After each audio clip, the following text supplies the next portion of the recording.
Halo teman-teman, udah nggak kerasa kita sudah memasuki part 5. Baik, kita langsung bahas soal saja. Yang pertama, peristiwa Sampit merupakan catatan hitam atas penghormatan terhadap hak asasi manusia. Hal ini berujung pada tragedi berdarah berupa pembantaian yang mengakibatkan lebih dari 500 kematian. Peristiwa Sampit tersebut merupakan pelanggaran nilai dalam Pancasila, yaitu nilai A. Vital, B. Material, C. Kerohanian, D. Penghormatan hak asasi manusia, atau E. Ketuhanan. Pembahasannya adalah, menurut Notonegoro, nilai yang terkandung dalam Pancasila terbagi menjadi 3 jenis. Yang pertama, nilai material yang berguna bagi fisik manusia.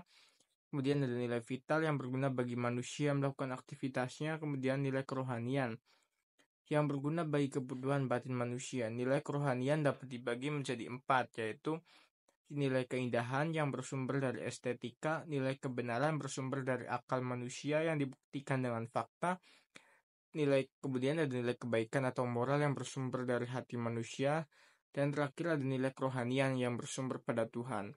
Nilai-nilai tersebut bersifat abstrak atau nilai dasar, perlu dijabarkan ke dalam norma agama, kesusilaan, kesopanan, ataupun norma hukum.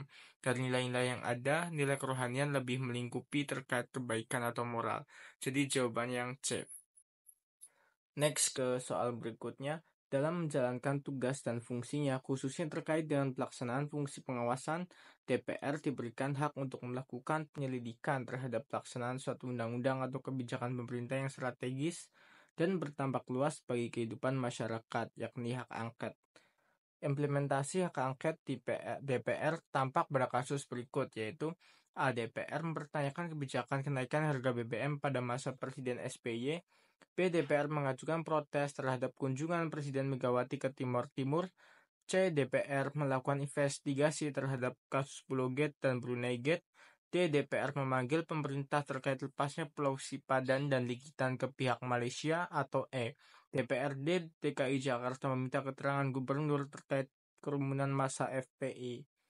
Pembahasannya adalah, dalam melaksanakan fungsinya selain hak yang diatur dalam pasal-pasal lain Undang-Undang Dasar ini, Dewan Perwakilan Rakyat mempunyai hak interpelasi, hak angket, dan hak menyatakan pendapat. Berikut sederet hak angket yang lolos di paripurna DPR dari masa ke masa presiden, yaitu yang pertama Soekarno, hak angket penggunaan devisa. Yang kedua ada Soeharto, hak angket Pertamina. Yang ketiga Abdurrahman Wahid, hak angket Pulau Gate dan Brunei Gate. Yang keempat ada Megawati Soekarno Putri, hak angket dana non-budgeter Bulog.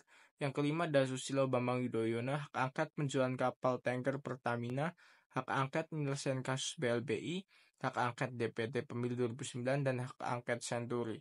Kemudian ada yang keenam Jokowi, yaitu hak angket KPK. Jadi jawabannya yang C. Next ke soal nomor berikutnya. Pada tanggal 31 Mei 1945, Supomo dihadapkan sidang umum BPUPKI berpidato tentang 3 teori yang bisa dipilih sebagai dasar dan prinsip negara yang akan dibentuk. Adapun 3 teori tersebut antara lain A. Individualistik golongan kekeluargaan, B. Golongan interaksi kekeluargaan, C. Individualistik kekeluargaan integralistik, D. Kekeluargaan gotong royong integralistik, atau E. Individualistik golongan dan integralistik.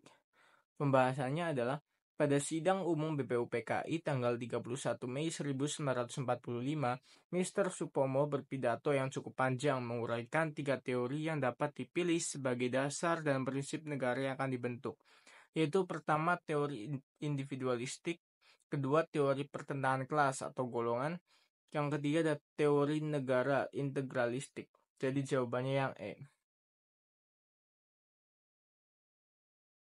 Kemudian nomor soal berikutnya, gagasan yang akan disampaikan oleh perwakilan pemuda Indonesia pada saat penyelenggaraan konferensi UNESCO tahun 2014 akan memberi perubahan pada dunia. Adapun gagasan yang diusulkan oleh perwakilan pemuda Indonesia yang berupa makalah yang berjudul A. History of Java, B. Village Study Project, C. History of Library Project, D. Village Library Project, atau E. Village Studied Library. Pembahasannya adalah, Wakil Pemuda Indonesia dari Universitas Lampung akan berbicara dalam konferensi internasional UNESCO di markas PBB di New York. Adapun yang akan disampaikan oleh perwakilan pemuda Indonesia itu berupa gagasan mendirikan perpustakaan di desa-desa atau village library project. Jadi jawabannya D. Oke, kita ke soal nomor yang terakhir. Menurut Ernest Renan, hal penting yang menjadi syarat mutlak adanya bangsa adalah plebisit. Dalam hal ini yang dimaksud dengan istilah plebisit adalah A. Bangsa merupakan perwujudan persamaan budaya. B. Bangsa dan ras kebangsaan timbul karena persamaan negara. C. Bangsa memerlukan persetujuan bersama untuk hidup bersama dengan memberikan pengorbanan-pengorbanan. D. Bangsa memerlukan perasaan agama, bahasa, dan budaya sehingga tidak memerlukan pengorbanan. Atau E. Semua benar.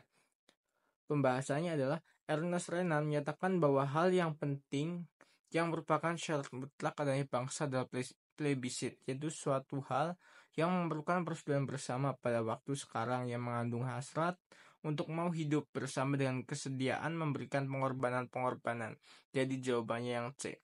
Sekian saja pembahasan soal kita hari ini, kurang lebihnya mohon maaf. Terima kasih.